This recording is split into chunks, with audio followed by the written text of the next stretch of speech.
الحمدللہ وحدہ والصلاة والسلام علی من لا نبی بعدہ اما بعد فاعوذ باللہ من الشیطان الرجیم بسم اللہ الرحمن الرحیم۔ ایک بھائی نے سوال کیا تھا B9 گیم کے متعلق کہ B9 گیم کے متعلق بتائے کہ یہ حلال ہے یا حرام، جائز ہے یا ناجائز، ریل ہے یا فیک۔ تو میں نے کوشش کی کہ جواب جلدی دے سکوں، لیکن کچھ وجوہات کی بنیاد پر تاخیر ہوئی۔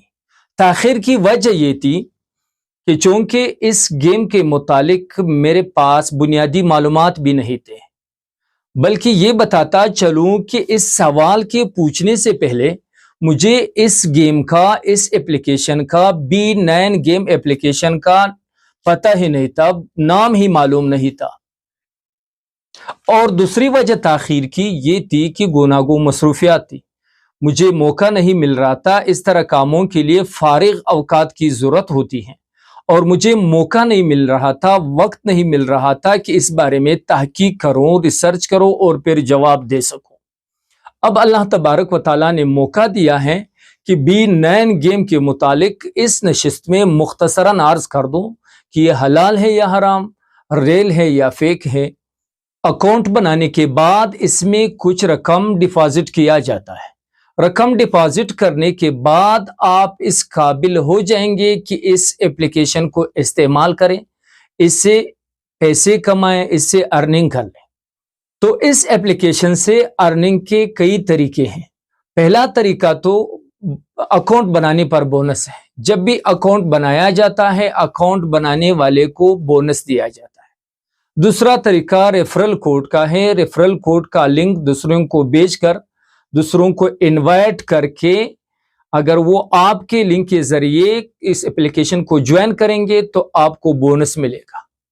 جتنے زیادہ لوگوں کو انوائٹ کریں گے، جتنے زیادہ لوگوں کو بلائیں گے اور وہ جوائن کریں گے تو اتنا ہی زیادہ بونس ملے گا۔ لیکن اصل بات جو اس میں ہے وہ ہے اس ایپلیکیشن کے اندر موجود گیم۔ لوگ ان گیموں کو کھیلتے ہیں۔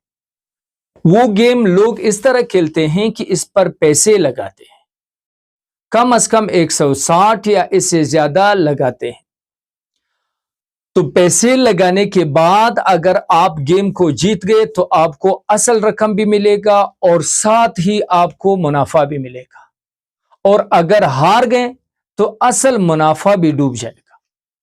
تو گویا کہ اس ایپلیکیشن کا، اس گیم کا اصل کام وہ ہار جیت ہے۔ جیت گئے تو منافع ملے گا، ہار گئے تو اصل سرمایہ سے بھی ہاتھ دھو بیٹھیں گے۔ تو اس طرح ہار جیت کا معاملہ اسلامی اصولوں کے مطابق جوا ہے، قمار ہے، گیمبلنگ ہے، سٹا ہے۔ تو جوے اور سٹے کو اللہ تبارک و تعالیٰ نے اور اس کے رسول صلی اللہ علیہ وآلہ وسلم نے صراحتاً حرام قرار دیا ہے۔ اللہ تبارک و تعالیٰ قرآن مجید کے سورۃ المائدہ میں فرماتے ہیں، یا ایھا الذین آمنوا انما الخمر والمیسر والانصاب والازلام رجس من عمل الشیطان فاجتنبوہ لعلکم تفلحون۔ اس آیت میں اللہ تبارک و تعالیٰ فرماتے ہیں کہ اے ایمان والو، شراب، جوا، بت اور قسمت معلوم کرنے کے تیر ناپاک شیطانی کام ہیں، ان سے بچتے رہو تاکہ تم فلاح پاؤ۔ تو اس آیت کریمہ میں اللہ تبارک و تعالیٰ نے شراب، جوا، بت اور قسمت معلوم کرنے کے تیروں کو اللہ تبارک و تعالیٰ نے ناپاک اور شیطانی کام قرار دیے ہیں، اور ساتھ ہی اسی آیت میں اللہ تبارک و تعالیٰ نے ہدایت دی ہے، تمام ایمان والوں کو ہدایت دی ہے کہ اے ایمان والوں، ان چیزوں سے بچتے رہو تاکہ تم فلاح پاؤ۔ تو اللہ نے فلاح اور کامیابی کا راستہ یہ بتایا ہے کہ ان چیزوں سے بچے، جوے سے بچے، شراب سے بچے، بتوں سے بچے۔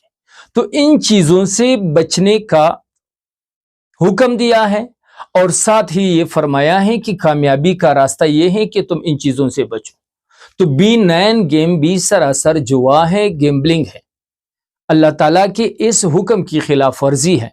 تو بحیثیت مسلمان B9 گیم ہو یا دوسرے اس طرح گیمز ہو، اس طرح پلیٹ فارمز ہو جس میں جوا کھیلا جاتا ہے، یہ ہماری ذمہ داری ہے کہ ان سے اپنے آپ کو بھی بچائے اور دوسرے مسلمان بھائیوں کو بھی بچائے۔ اللہ تعالی ہم سب کو صحیح راستے پر چلنے کی توفیق عطا فرمائے۔ وآخر دعوانا ان الحمد للہ رب العالمین۔